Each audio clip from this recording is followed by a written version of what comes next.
Hey, this is Jake with Large Marketing. In this video, I'm going to walk you through 5 mistakes that I see small business owners make and some tips on how to avoid them. All right, number 5 on our list is forgetting to foster fans. A common mistake business owners make with their marketing efforts is they neglect to nurture current customers into passionate fans.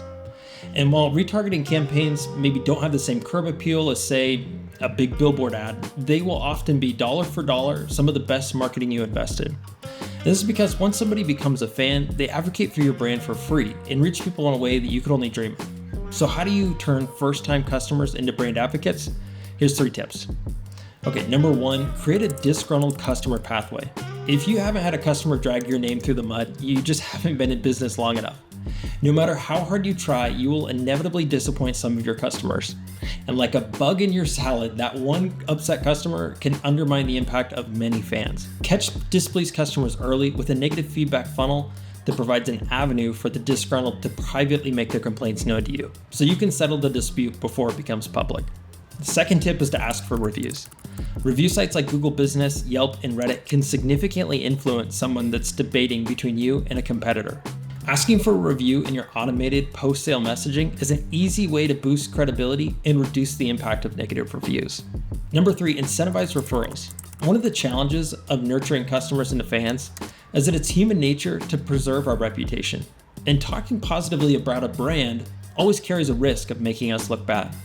Offering a small incentive, both in the form of discounts on future purchases, as well as a discount for the friends receiving the referral, helps mitigate this instinct and reduces social friction, increasing word-of-mouth sales. Okay, number 4 on our list is guessing instead of gauging. This common marketing mistake is failing to measure which marketing efforts are producing the best return. While it's true that perfect attribution is impossible, even a small amount of data can go a long way in helping inform where to invest your time and money. Here are 3 tips on how to do this well. Tip number 1, measure what matters. It can be easy to get distracted by all the different metrics that are available to you. Open rates, click-through rates, impressions, cost per click. The list goes on and on. At the end of the day though, what matters is how much you spent and how much you got paid in return. And while it's a good idea to keep an eye on these other metrics, keep the main thing the main thing. If you're using tools like Google or Meta ads, be sure that conversion value information is being fed back into the system as a feedback loop to improve your lead quality. Second tip is trust but verify. Marketing tools invariably give you lots of information about what they're doing for you. Email tools will tell you open rates, paid ads will tell you impressions, etc. And while this information can be useful and fun to look at, I place limited trust in the accuracy of these numbers. These tools are incentivized to pad the results they provide, and oftentimes they do. When possible, collect your own data, generally through a CRM, and allow that information to guide your marketing decisions.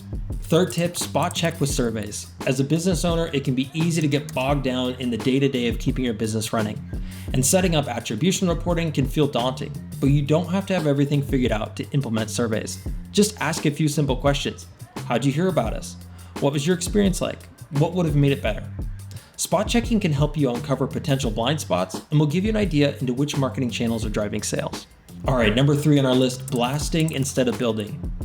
Another common error I see is businesses sporadically spamming their contact list with text and email messages rather than targeting them with calculated email and texting strategies. While it can be occasionally appropriate to send bulk messages, it's often better to create funnels with automated messaging so that the communications people receive are timely and relevant. Spamming your contacts list with salesy emails erodes brand trust and reduces the effectiveness of one of your most important marketing channels. Here's 3 tips to create messaging campaigns that connect.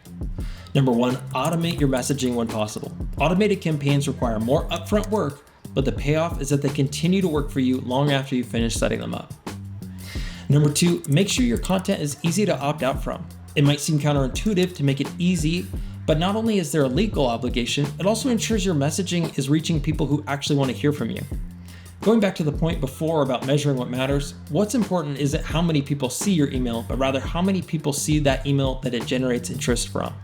Tip number 3, write in a personal tone. For most small businesses, a personal tone performs better than a formal one.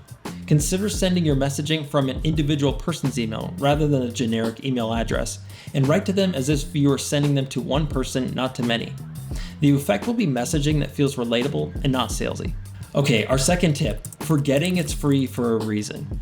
A mistake many small business owners make is they fail to distinguish price from value when evaluating which marketing channels to use. This causes them to over-index their efforts on free marketing channels like organic social and blogs, while neglecting other important channels like paid search and social. While these channels do carry the potential for virality, for most small businesses, they're a time sink with unpredictable returns. Small businesses end up spending hours creating content that never reaches their target audience, when a modest investment in paid channels could get them in front of the right people right away. That's not to say these channels aren't worth using, but that they should be a component of a larger, balanced marketing strategy. Here's 3 tips to help you get the most out of your social media for your business. Okay, tip 1, treat social media like a retargeting channel rather than a top of funnel channel. The reality is that if your social media following is small, the majority of your followers are your current customers. Tip number 2 is commit to a posting frequency and schedule your posts. This will prevent you from spending too much or too little time at any given interval and help you be consistent. Tip number 3, avoid being too salesy. People go on social media to relax and wind down, so make sure your content fits the platform. Okay, and now here we are, number 1. Here's the most common mistake that I see small business owners make, and it's pushing products instead of preventing pain. Successful marketing is an exercise in empathy and clarity. When we understand our customers' experience, their motivations, and their pain points, and we can communicate clearly how we solve their problems, we win. A common mistake I see small business owners make is they get too focused on the problem they solve and forget to communicate why solving that problem is important to their customers. If you can keep this in mind when you're creating your marketing messaging, whether it's through ads, emails, or social media, you're bound to reach people for the reason that they're coming to buy your product or service, and not just what the product or service is. Well, this has been Jake with Larch Marketing. I hope these different tips help you sharpen up your marketing efforts and help drive success in your small business. Thanks for watching.